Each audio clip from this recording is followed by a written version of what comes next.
Hello friends, in this video I show you how to remove the emblem on the hood.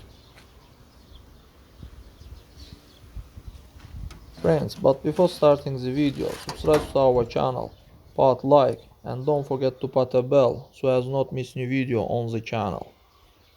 Now friends, for this there is such a nut here. You need to check it out.